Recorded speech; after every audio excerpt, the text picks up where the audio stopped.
আজকে আমরা দেখব আবার একটা প্রশ্নপত্র থার্ড সামিটিভ ইভ্যালুয়েশন 2024 এর জন্য ফিজিক্যাল সায়েন্সের প্রশ্ন সপ্তম শ্রেণী। দেখো যেখানে আমাদের প্রশ্নে একটু চলে যাচ্ছি। সঠিক উত্তরটি নির্বাচন করো। 1 × 17 এসআই পদ্ধতিতে তাপের একক জুল। আলোকরশ্মি প্রতিফলকের সঙ্গে যদি 60 ডিগ্রি কোণে আপতিত হয় প্রতিফলন কোণের মান হবে 30 ডিগ্রি। স্ক্রুড্রাইভারের গতি মিশ্র গতি। চুনাপাথরকে উত্তপ্ত করলে যে বিক্রিয়াটি হয় সেটি হচ্ছে বিয়োজন বিক্রিয়া। গয়টা রোগ হয় যার প্রভাবে? আয়োডিনের প্রভাবে। একটি দ্রবণের পিএইচের মাত্রা 8.3 হলে দ্রবণটির প্রকৃতি হবে ক্ষারীয়। চুন জল এক প্রকার ক্ষার দ্রবণ। এসআইতে বলের একক হবে নিউটন।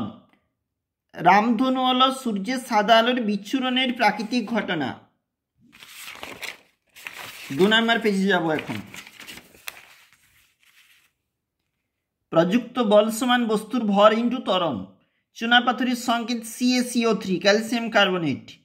অ্যাসিড নীল নির্বাচনের বর্ণকে লাল করে। ত্বরণ কাকে বলে? সময়ের সাপেক্ষে কোনো বস্তুর বেগ বৃদ্ধির হারকে বলা হয় ত্বরণ। আপেলে থাকে ম্যালিক অ্যাসিড। সাবান কি? দেখবে উত্তর। একটি নিষ্প্রভ বস্তুর উদাহরণ হলো কাঠ। আলোর প্রতিফলনের প্রথম সূত্রটি লিখবে তোমরা। আপতিত রশ্মি প্রতিফলিত রশ্মি আপতন বিন্দুতে প্রতিফলকের উপর অঙ্কিত অভিলম্ব একই সমতলে থাকে, এটা হচ্ছে উত্তর। বন্ধনের এসআই একক মিটার/সেকেন্ড স্কয়ার।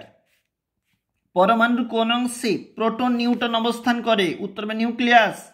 শ্বেত রক্তকণিকার কাজ জীবাণু ধ্বংস করা।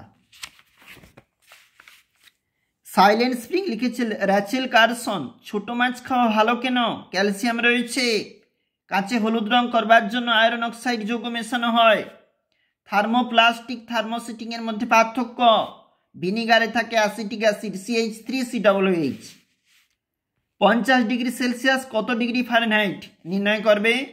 নিউটনের দ্বিতীয় গতিসূত্রটি লেখো। ঢালাই করার পর তাতে বেশ কয়েকদিন জল দেওয়া হয় কেন?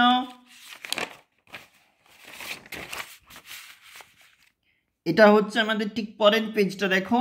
অ্যাসিড ও ক্ষারের পার্থক্য লেখো।